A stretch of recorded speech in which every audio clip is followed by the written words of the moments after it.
Hello and welcome to another episode of Husky Hoops. And with me, as always, the man himself, the voice of the Huskies, the best of the best, the GOAT, Joe D'Ambrosia. Joe, great to see you. And then, as always, UConn women's legend and current Western Connecticut State basketball head coach, Maria Conlon. Maria, how are you? Great. Lovely as always. Yes, a big week for both teams, and Coach Schumann will be here momentarily. But Joe, we watched the men on Sunday, Well, I want and to interrupt you for a minute. I think we'd be remiss we're if we missed. didn't start today talking about Diana Taurasi's retirement because that far. Well, I think we got to take a moment of silence for the Yeah, greatest right, ever, never playing again. right. Well, Maria, you're trying to get her to look at property, in Connecticut. So Yeah, I mean, I knew last summer it was her last year. She had told like her close knit yeah, group and family, but to see it formally announced yesterday was definitely a little bittersweet for a few reasons. One, like she's been such a impactful person and growing the game. And two, it makes me feel really old, man. You are. I know. Tell me I know. about it. Yeah, that's right. Did you come in together with her? Yeah. Yeah, you guys came in together. Yep. That was 2000? 2000 to 2001 was our Yeah. freshman year. Yeah. Yeah. That's crazy that Yeah. I think it was just yesterday everyone was scared of Y2K and Diana was here and now it's all going away. It's crazy. It's cool to But see some of the clips and like the old interviews though, Joe. Like from back in the day, like I'm seeing a lot of flashback stuff. It's giving me a little Oh yeah. nostalgia. Yep.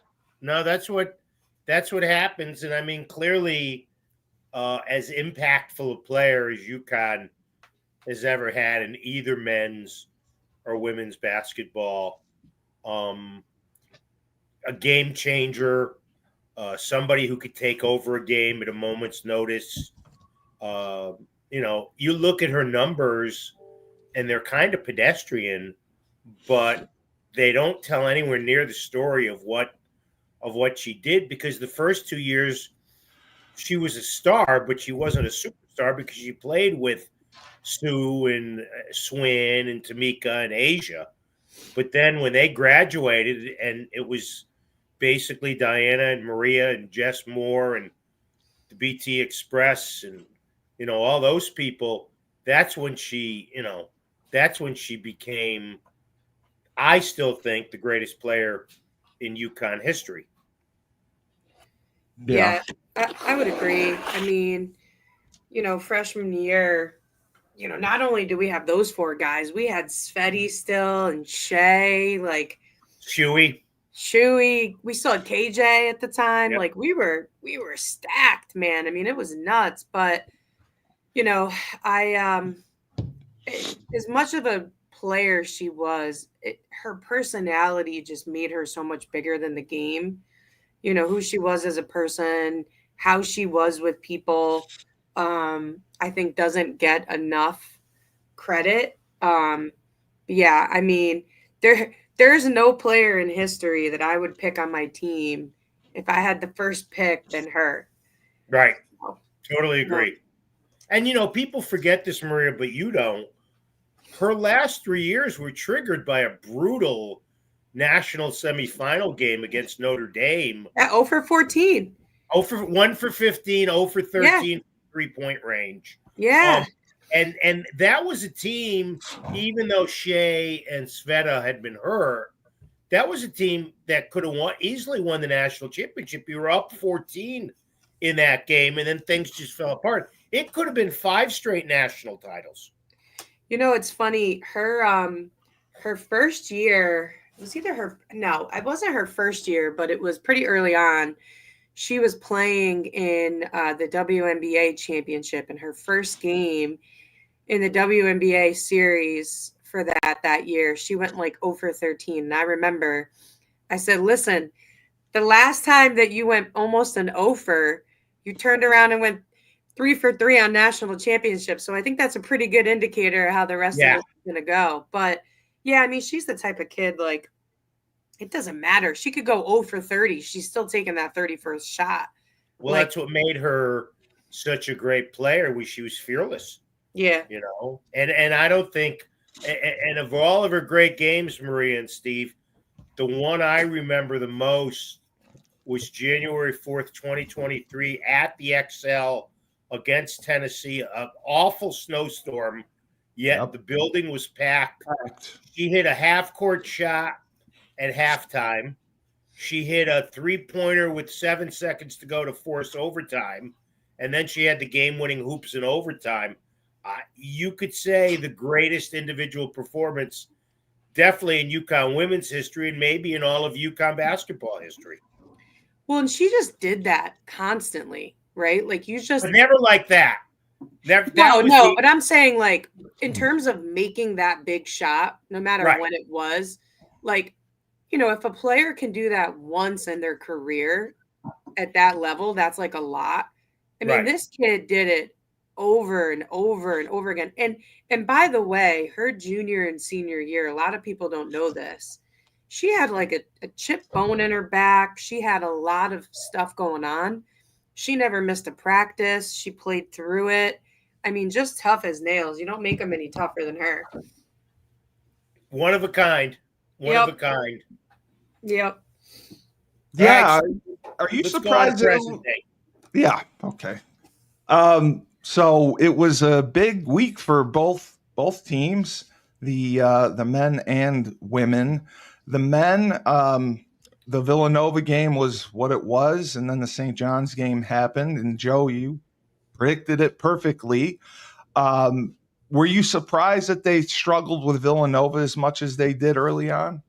Oh, huge. I mean, they were down 14 with 12 minutes to go. Crazy. You know, they lose that game and they lose to St. John's, and they might be in a play-in game in the NCAA tournament. You know, they locked up St. John's down the stretch, but that was not a virtuoso performance. And then look, St. John's is a better team, and people should get over it. They are, yes. You know, all this chatter. Well, you know, you can't beat a team 3 times in a year. Well, you can, because the team that's beaten you twice has the confidence that they can beat you a third time. So, matchup's a bad one. UConn can't keep up with the St. John's pressure. UConn's not deep enough. St. John's a better team. You know, they did. It was nice to see Alex get going in the second half, but that doesn't mean he's going to come out guns a-blazing tonight. The big thing about this team, Maria, has been their inconsistency. Yeah, I mean, and I just still I think their inability to guard off the dribble, rim protection that we talk about is just like, it's just not great. It's just not great. And I mean, like, we could say whatever we want about the actual, I mean, Patino is doing he's got him playing job there too. I mean, you know, say what you want about him, but like, he's got these guys corralled and laser focused. I mean, I wouldn't be surprised that they're in the Final Four this year. Well, I wouldn't go that far. I wouldn't be surprised. They got the guards. Yeah, but I just don't. They're playing hard for him.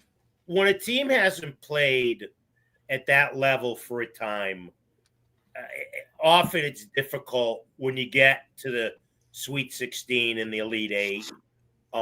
And look, you know, we've talked about this all year. The Big East is mediocre at best. So, you know, they're not going to be as tested as teams from the SEC or the Big Ten. Now, they could go on a run. There's no question. But I would think if they get to the Sweet 16, that's a pretty good accomplishment.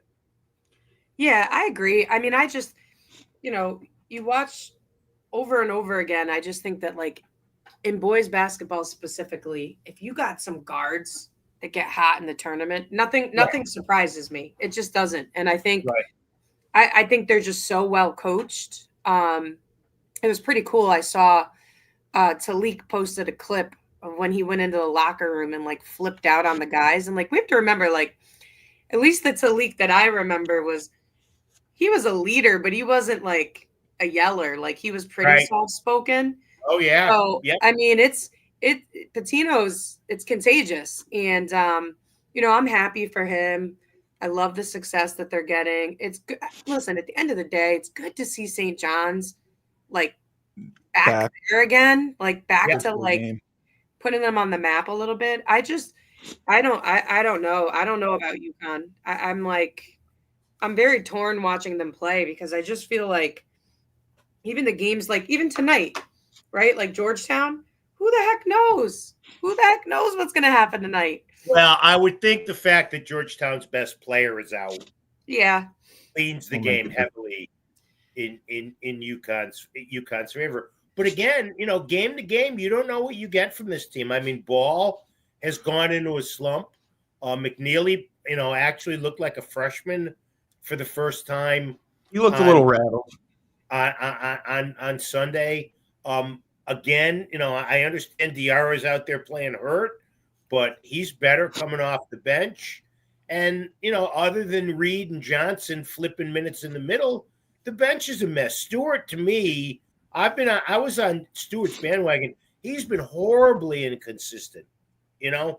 Forget about Mahaney. He wasn't even the first point guard off the bench on Sunday. It was Noel. And then yesterday, Hurley talks about the fact that he should have been giving Jaden Ross more moments. You know what that screamed out to me? That screamed out a guy who's afraid he's going to lose him in the portal. Yeah. No, I thought the same exact thing. Really? It's almost like you go into a little bit of retention mode. And I think you start to see that with a lot of coaches this time of year, especially on the men's side. I agree. Is when you see a little bit of the writing on the wall with some guys that have skill that maybe you didn't give some shots that you should have. It's like retention mode because, I mean, I don't know.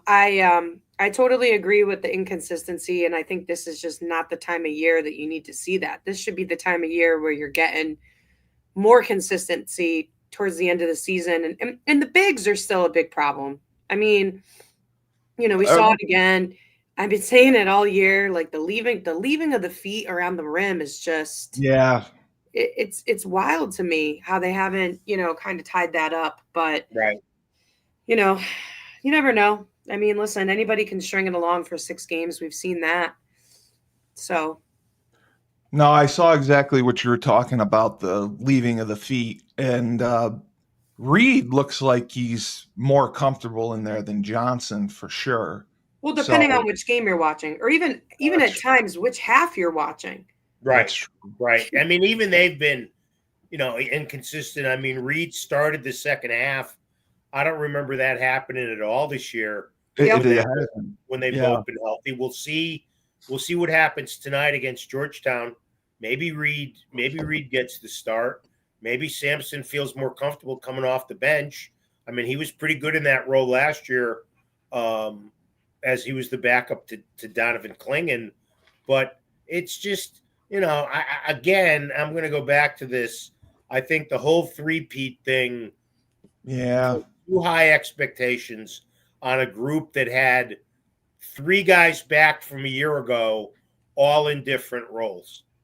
The teams that have won 2 in a row, for the most part, have had guys in pretty consistent roles. To win 3 in a row, you have to bring guys back in their same role. And this team, I will maintain this, that all that three-peat talk just put undue pressure on this team. Oh, put huge pressure on him, and it put huge pressure on him. I think when Hurley ended up staying, that's when he was the one that basically initiated it, saying that he stayed, turned down $100 million because he wanted the three-peat. Well, we don't know he got 100. I'm going to call bullshit on the $100 million on the contract. Yeah, I agree with you. It probably could be, but. The three-peat in the NIL era, I think, is probably going to be next to impossible to do. I mean, to even back to back is scary impressive. And it's probably, likely you could pull it off maybe in basketball back to back, but three-peating, man, that's tough to picture in this era that we're in, unless something happens and something changes. But yeah, I agree with you. I watched that game, and Patino looked great in his three-piece suit, and man, he's got those guys playing for him. He's got those guys playing. I think they looked well coached. Do they play all their games at the Garden? Are they No. always home? Okay, No. so they're like us. They play half and half or whatever. I don't even know. I think they play more in Carneseca than they do in They do. Okay. MSG. Okay. But yeah, they definitely look like they're on a different level than us. And it's good I think it's good for the game of college basketball to see them back. I hope that I hope they do make a run. But yeah, for the game, yeah, it's good, but the game survived when they were mediocre. It did. I mean, it's great, and what it's doing is it's drumming up interest in New York, which is great. But the game survives without everybody. The game survives without you when UConn went mediocre from 16 to 22. Right. Right. Yep. I had wanted to ask you, when the Big East initially dissolved or whatever, where did St. John's play? They played in the Big East. So the Big East never dissolved for basketball. Oh no, not at all. Okay. No. UConn the just left. The Big East decided in the dark of the night that they were going to be a basketball-only conference, which is why UConn and South Florida got kicked to the curb. There's this great narrative out there. There's this great narrative out there that UConn left the Big East, not of their own free will. If anybody thinks they'd rather be in Tulsa or Dallas or Orlando rather than New York and Washington and Philadelphia, that's one of the great what's the word I'm looking for here? Mythical. Yeah, that's an urban legend. Wow, I didn't know the Big East. I did not know that. So when they went to the AAC, when the Big East dissolved in football, they basically were thrown out for all other sports. Well, but I think field hockey stayed in the Big East, but everybody else had to go to the AAC. Yeah, which was not the best place to go, but that was it for them. Well, it was the only option at the time. They weren't going to get in the ACC. They weren't going to get into the SEC or the Big 10 or the Big 12. So they really, it was the best of a bad situation. No, I understand. I'm up in Syracuse area, and they somewhat have buyer's remorse of being in the ACC now because they're just kind of there and average. And basketball was their sport, and they're not where they used to be. They've struggled since Boeheim left, and it's just crazy to see how the conference realignment stuff has changed the universe in some sense. They did it for the money. I mean, they're not. They did. No, I know. They might have buyer's remorse, but they don't. But they don't kvetch when the big check comes in from the ACC. Nope. That's all. That's all it's about. It's about the money they get from the conference, and that's why I was curious to know what the Big East television deal was, because the ACC and the SEC and especially now they're talking about expanding the playoffs. It's never going to end. It's just going to get too crazy. So and basketball doesn't generate the revenue that football does. So it's just going to be interesting to see how it all plays out. And one thing too, and I want to hear Maria's thoughts on this. All this conference realignment and this expansion of the conferences, this could on the women's side, this could really hurt UConn, because these teams are not going to have as many non-conference games on their schedule and that would be less opportunities for UConn to play those high-profile non-conference games. Absolutely. Yeah, I think that would be bad news, specifically for the women. Yeah, exactly. Absolutely. Exactly. Absolutely, because they keep adding and adding and adding to the conferences. You're not going to have that non-conference schedule. I mean, even football is going to be No, down to you need that on the women's side. There's just no way. Like even if you're going to recruit, like you're not showing some South Carolina, some of these games that are on there that could hurt you recruiting wise as well. It's like, when are we going to play these big nationally televised games? Right. Maria, Right. I was going to ask you, as far as the transfer portal goes, do the women does Coach Gino look at that as much as some of the other sports do? Does he traditionally like to get the freshmen in? I mean, I know that they're definitely looking in the portal. I think that they're really specific and intentional with who they look at in there. I don't think there's a lot of people that are going to pop into the portal that are going to fit that mold. And be able to play at that, like, Lou Lopez Seneschal was a great one for UConn. I really wish her and Paige got to play together. That was a great pickup for them. I think Caitlin Chen has been a great pickup. Besides that, I don't think anyone else has come out of the portal. The big girl from Ohio State. What's her name? Dorka. Yeah. She was a good pickup too. And that was actually kind of like, that was a little bit before the portal was the portal that it is now too. Right. Before it became formally a thing. And it's I mean, again, I think it's got to be the perfect fit from a portal perspective. And 2 out of the 3 that they've taken out of the portal have been just for 1 year. Right. They take the graduates. Yeah. They haven't been multiple, Dorka's the only one that played there multiple years. Right. But that's what I would think. Like, if I'm going to take someone for the portal, I would want them for multiple years. I wouldn't want a 1-year rental, which a lot of people are doing. I think it depends, right? Like, listen, if you can get a really high quality kid that has a 5th year who's got a high basketball IQ, listen, it depends on your roster and injuries too. So, Sure. If you need to fill a gap for a year, I don't think it's almost like you're putting on a Band-Aid where you can go out and recruit and it buys you a year. I don't think it's a bad scenario. Yeah. No, I completely understand that. But I think getting kids out of the portal, I mean, look what Pitino said the other day. He'll never now he said the same thing Jim Morris said, which turned out to be a little bit of a stretch about recruiting high school kids. But, St. John's is doing much better in NIL. They can go out and buy players. They bought Kadri Richmond, and that worked out perfect. Yep. Yeah. No, you're absolutely right.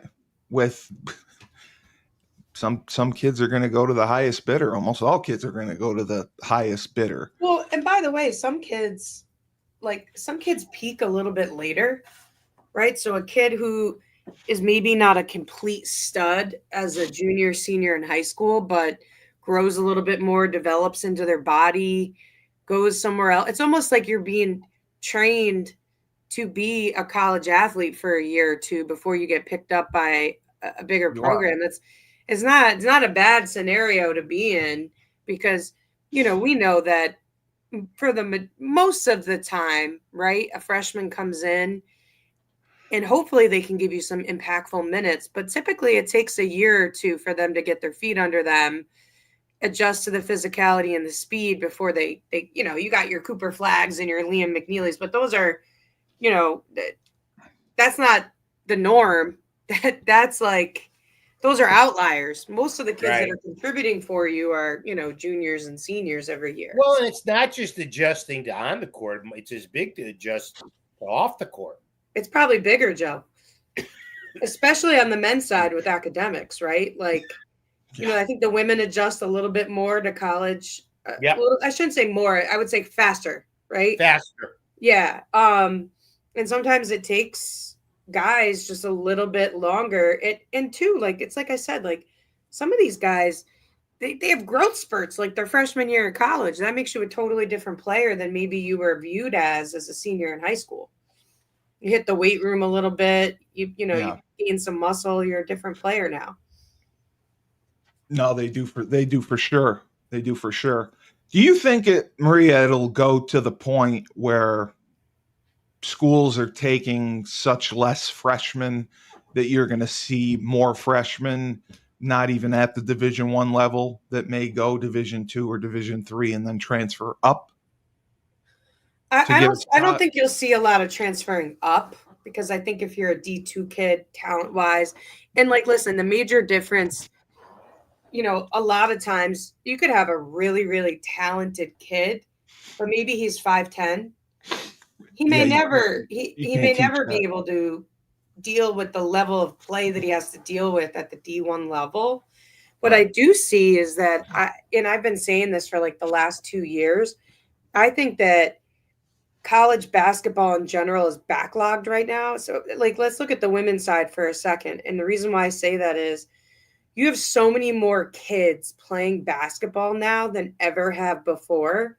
And we can thank people like Diana and Caitlin Clark and Sue and all these guys, right? The interest is heightened. So you have all these extra kids. There's not enough D1 rosters. Like I'm seeing kids now that 5 years ago were no doubt D1 talent, or maybe they are D1 talent, but there's just so many more D1 talented kids out there that they're falling to D2. The D2 kids are falling to D3 because it's just completely backlogged. And I think COVID had played a big role in that because you got a lot of kids staying for that fifth COVID year, which means you're not freeing up as many scholarships. So you don't have as many spots available on these programs. These kids are funneling down. I don't know that they ever funnel back up. Like Yeah. I don't think there's a D1 program out there that's like looking at D2 transfers to fill their rosters. Right. Probably the other way around, right? Like some kids who maybe got recruited a little higher than they might have probably been talent wise, and then they go down. But I don't think you're going to see a lot of like D2 studs going up to D1. I just don't see that happening. Not in basketball or No, football. nope. Other Maria- sports like baseball, that happens a lot. Yep.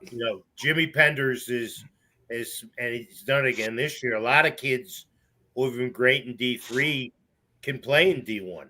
Yep. And they've been able to fill out their roster that way.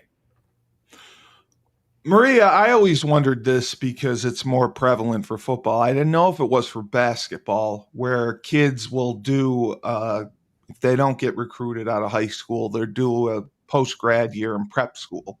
Do they do that in basketball? Do kids PG and go to prep for basketball? So on the boys' side, yes. But what's become, in my opinion, kind of silly, you get a lot of basketball players in general that are reclassing.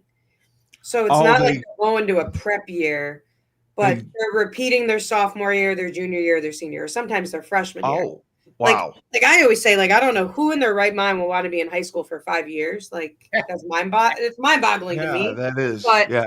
that is the whole reclassing to try to like, Get recruited. if I reclass, maybe next year I'll be good enough to get a scholarship. And like, I don't know what the data is on if that actually works out or not. I would probably say it in most cases it doesn't. But Well, And a they kid stay in like the same Flag, school. but a kid like Flag reclassified in the other direction. He skipped a year. correct. Well, He's He went up. younger. Wow. He's younger than the average Bear. yep. Which that is very rare right now. That's the rarest. I mean, you got kids graduating high school that are almost 20 years old now. It's insane. Jesus. Yeah. Well, and that's the prep year. That's the prep year too. I mean, a lot of these kids go to like Montverde or Oak Hill or Yeah. St. Thomas More. Well, and we've then we've seen that with hockey for years, right? Like, Well, you're they play in freshman the college. they play in the juniors. They play in the Correct. USHL. I mean, John Spetz, who's a fifth-year senior for UConn defenseman, is almost 26 years old. Yeah. I mean, I remember freshman year at UConn, like the freshman Jesus. men's hockey players that were there and our classmates. I mean, these guys were like 21 already as freshmen. So, I think in other sports Wow. you've kind of seen that for a while, but I think in basketball, yeah, I don't know. I don't know about the prep as much.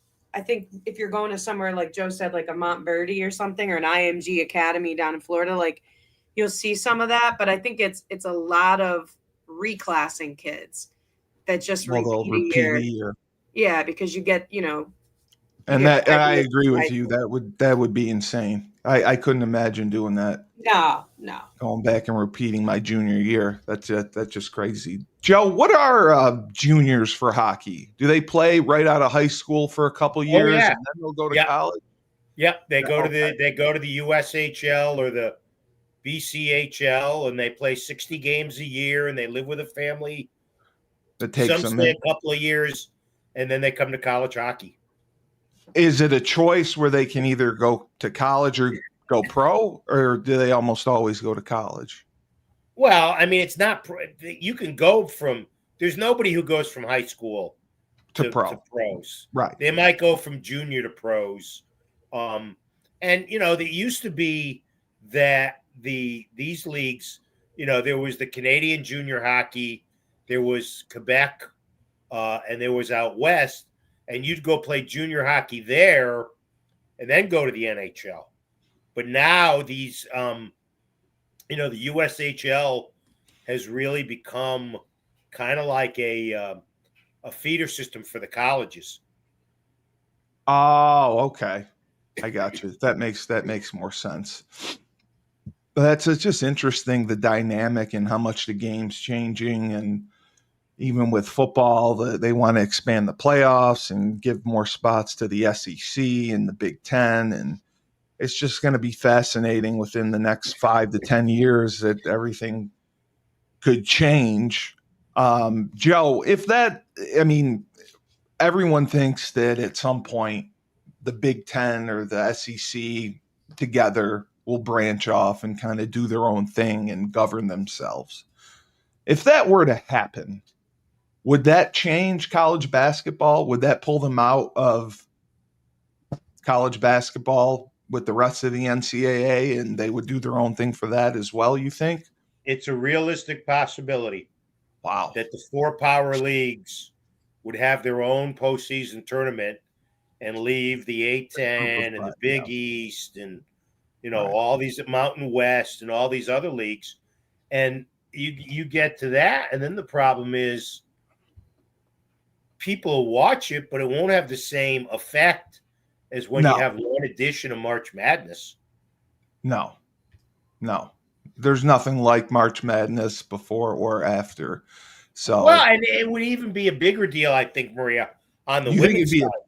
If you had the Power 4 teams, I mean, UConn would win that other tournament every year. Yep. Yeah, I agree. Oh, they'd roll through it. It wouldn't even be close. That's scary to think about. But I mean, if the commissioners don't get along, that's their only recourse. And with the money that's involved now, it's not that far fetched as it used to be. But yeah, I was just curious about it because it just seems like we're drifting further and further away, and the NCAA is so hesitant to make any step in and make any rulings on anything, that they're just letting everything go. Well, because if the NCAA steps in, the Power 4 leagues will just say screw you and go off on their own. Either that or they'll get sued. I agree. So the NCAA pretty much has their hands tied. They do. They're damned if they do, damned if they don't. If they do, you're right. There's nothing that could prevent anyone else from walking, and there's nothing to prevent them from suing. And they've already set precedent that they will lose in court. So it's just interesting to see everything that's going on right now, and all the television money, and they after the SEC signed their banner television deal, and they're going to sell off the playoff rights and expand it for college football to probably 14 to 16. in the next 5 to 10 years. That's just crazy. I don't mind the expanded playoffs. I just think 12 games and then playoffs, I think that's a little too much on the kids. Well, for the real good teams, it's 12 games, then a conference championship, and then In the conference championship, right? Jeez, you're right. You're you right. know, those teams this year were playing 16 games. 16 games. Yeah. You're 100% right on that. Maria, the women, like you predicted, would win by 50 points against Butler and Seton Hall, and they just look like they should have, but they look like they're hitting their stride at the right time. Yeah, Caroline Ducharme checked in for the first time. That was the best part of the weekend for me, was seeing her play. Yeah, that was great to see. Yeah, I mean, that's a great story. You know, they play Creighton tomorrow at home. Creighton gave them a little bit of trouble down there, but I just don't see us losing that. I mean, we're not going to lose again for the rest of the season, in my opinion. You know, in terms of regular season and Big East tournament, I don't think anybody has the depth that we have right now, especially with everybody back and healthy. That's the biggest thing, is staying, knock on wood, stay healthy, and they should roll through the Big East tournament. Now, do you think that they will end up a number 1 seed?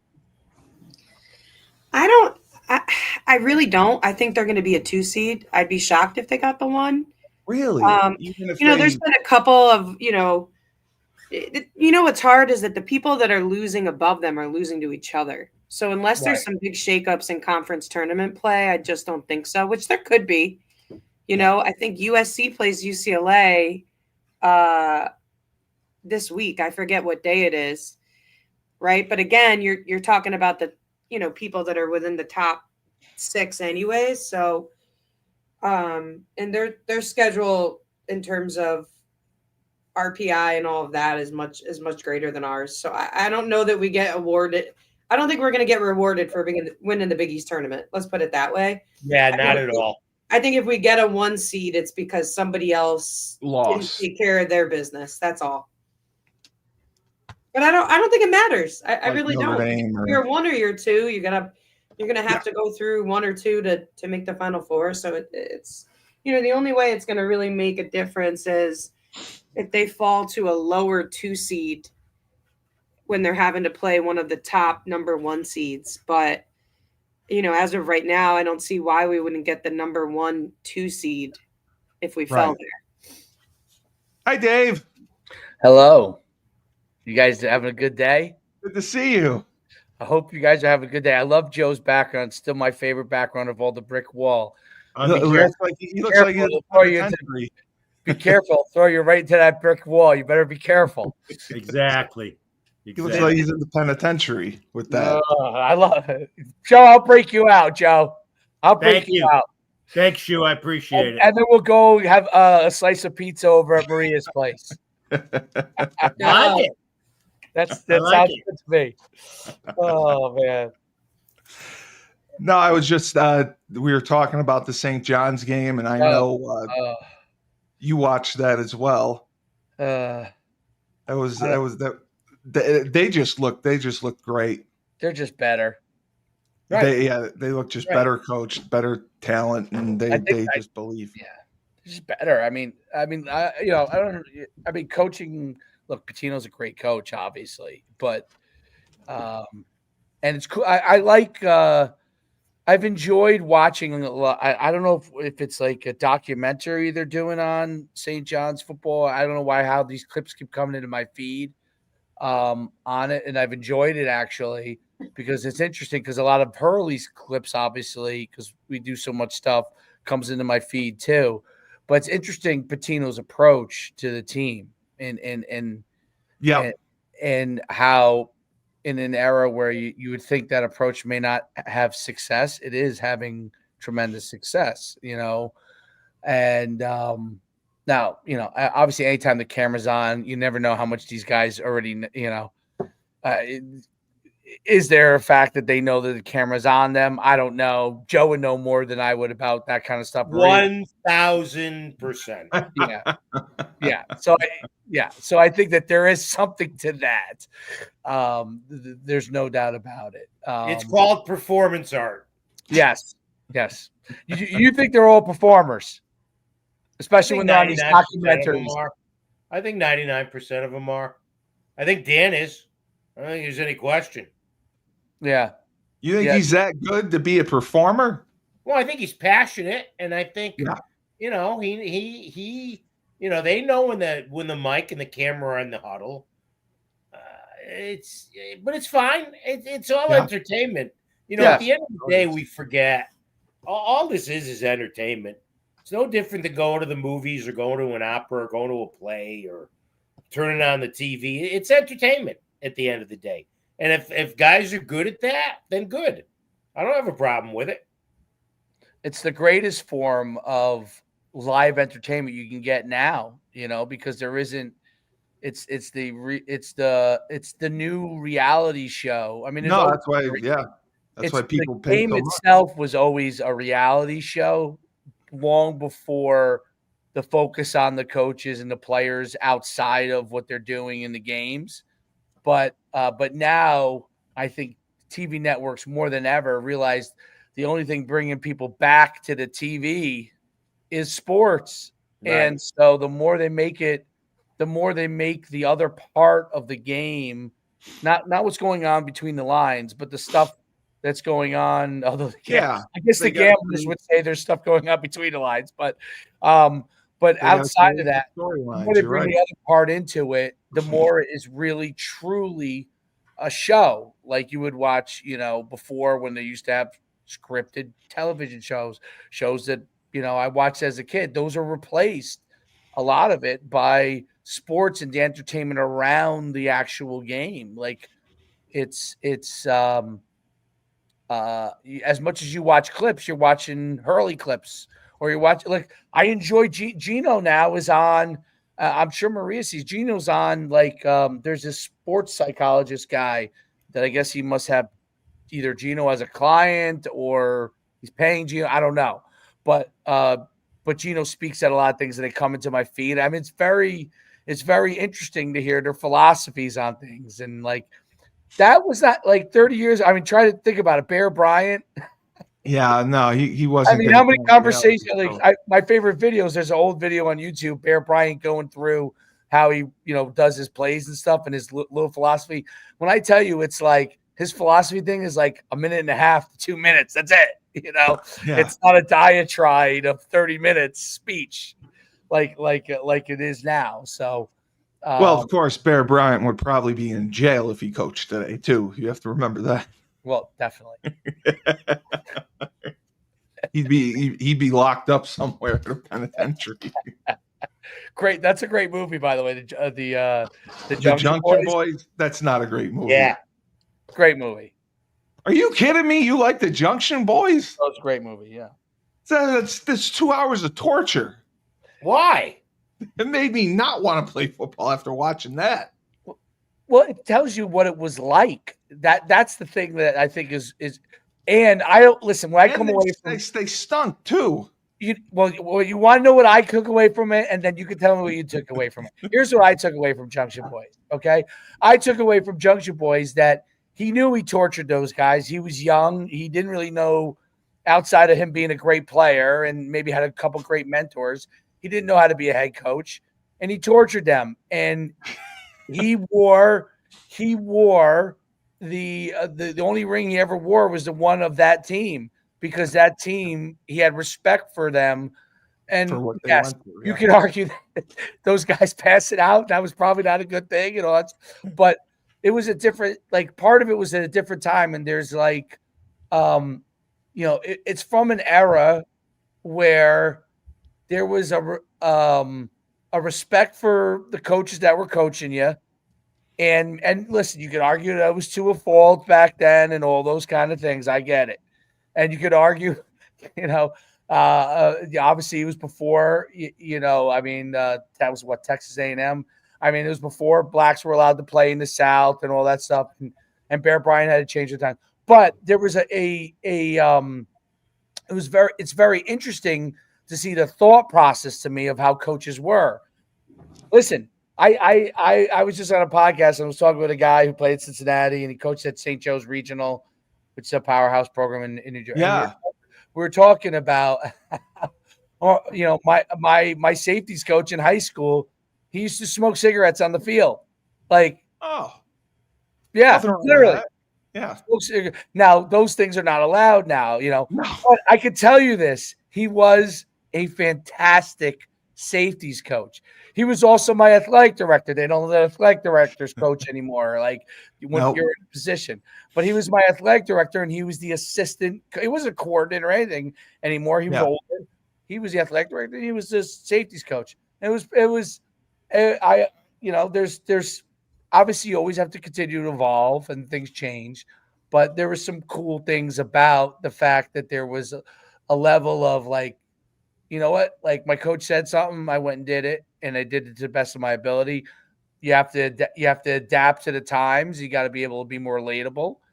That part changes, but you're right. I think Joe's right that the TV element of it all is change the way coaches act. They're now stars too. Right. They are superstars. They are really, really TV, not just like coaching superstars. They could all say that they are just coaches, which, Maria is just a coach, right? Is coaching. She's at Division III. The cameras aren't on her all the time. I'm sure they probably do try to get some camera time on you, Maria, but it's different in that the coaches are stars as much as the players are because the cameras are on them. But in college, not in the pros. Not as much in the pros. You're right. I mean, definitely not in basketball in the pros as much. Football, I would say it depends. Andy Reid, it probably is. But it's that's one guy. I mean, Andy Reid and who else? Sean McDermott's not a superstar. No, Sean you're right. McVay's not. Campbell's becoming one. Mike McCarthy, Brian Daboll. I mean, when you go to the pros, you have to kind of put your ego in check. Big True. time. Coaching those guys. Big time, because they won't play for you if they don't respect you. And basketball, it's even more about the players at the pro level, both women and men, so it's a you're right. I would say, they're less of the stars. Like, I mean, there's not that many Phil Jacksons anymore or what's the guy? Got Riley. Yeah. Exactly. Right. So, Maria, you look comfortable. I am. Nobody cares. Work harder. Yeah, I got up here for 8:00 today. I had a recruit come up for a visit with her mom, so we did the tour and stuff. I got to go meet them in a little bit. We have 2 campuses at WestConn. We have West Side and Midtown, so I'm a little tired today. What was your biggest takeaway from coaching this season, Maria? Patience, man. Patience. It's like you just got to be patient. Do you have patience? No. Yes, you do. Yes, Yeah, she puts up with. I love your honesty. I love it. No, I knew Of course that was she's going to be my got biggest struggle coming here was just being patient because anytime you got to build something, it takes time. But I'm not when it comes to winning, I'm not really patient. I think one of the biggest takeaways though too at this level is like, just getting used to the level of kids. Like high school is so different now. Like I think my big takeaway is to really study high school coaches and pull kids from programs that have great high school coaches. Because if not, like you're starting from scratch and you got to teach them like, you gotta rebuild. basic man-to-man principles on defense, etc. So I think my big takeaway is that don't ever take for granted having a good youth or high school coach that develops kids the right way. So do you think patience is even harder, Maria, for somebody like you who's had success at every level? Yeah, I think it's partially that, and I think it's partially like I've always worked for every little thing I've gotten. So like I have no understanding at times, or like I can't relate to people that like don't give 110% every single Right. day. And I think when you go to different levels, like sometimes it's a skill or a physical reason why you're a D3 kid, but I think sometimes part of it is like you don't want to work as hard as the kids that want to go D1. Like you just don't want those same results. So I think for me, that's the tougher part is like, oh man, like how do you? I can't relate to people that don't go 110% all the time Right. in anything that they do. Why do it if you're not gonna? No, totally agree. Yeah. How many girls are you bringing in this year? So we have 12 returning. So I would like to bring in Couple. 6. Oh, you Yeah. can bring it. Wow. Yeah, D3 is weird. Like, cause I could do a JV thing and a varsity thing here. So, it's about getting bodies and developing. Will And they? you just never know. Like we had 3 kids get injured this year. You got to prepare for kids and not want to play. So Do you they kind all of get you need to financial have aid? bigger numbers. They all get aid packages or no? They'll get financial aid. If they have good grades, they'll get academic merit too. So you got to go visit in New Jersey, IHA, Holy Angels, Pascack Valley, St. John Vianney. Those are probably. yeah, I'm not going to be able to pull anybody from St. John. I mean, I'll try. St. John will have too many Division I kids. Yeah. May- Some of those programs are just too good. But Maybe Holy Angels, Pascack Valley, yeah, because Pascack Valley's public school, great program. yeah. They may have more D3 kids because it's public school, and then but yeah, and I guess they used the other place that was great was Saddle River Day, but I don't know. They may also have I think they have a mix of Division I but they may be like mega high academic kids if they're D3. I'm not 100% sure, but you got to get to at least Northern Jersey because it's close to you. Yeah, At it's least Northern historical state. Jersey. If They you want to get to pay in-state tuition here if they're from Jersey. Yep, I learned that from you, by the way. Yeah. I had that conversation with somebody the other day about the recipient. They were like, I can't go to school here because it would be. I'm like, no, you can. Yeah. I wish they did it with Mass too, but we don't. So, Joe, I know we got to get going. Your prediction for this week with Georgetown, Providence.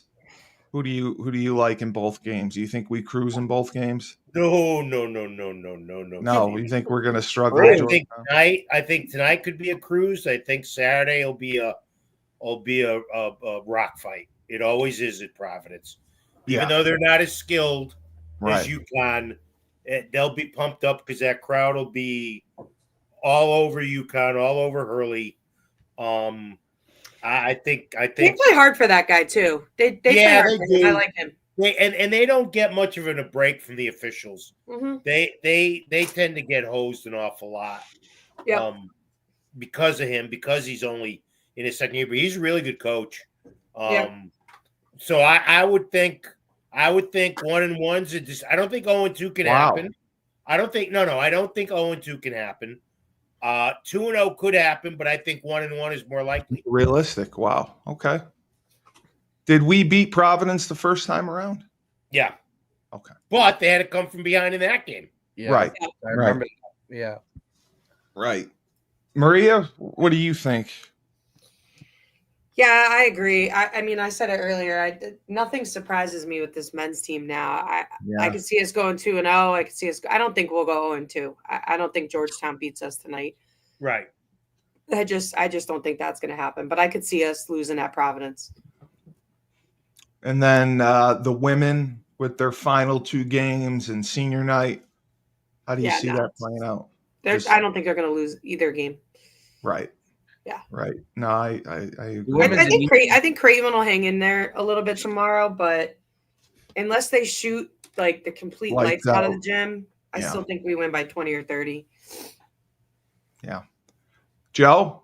Same thing. I totally agree with Maria. I don't see who in the Big East is gonna compete with this team. I think Maria hit the nail on the head. I think Creighton's the best of the rest in the Big East. But at the XL Center last time for Paige at the XL Center, I think and then, senior night, even though they'll still have 2 more home games.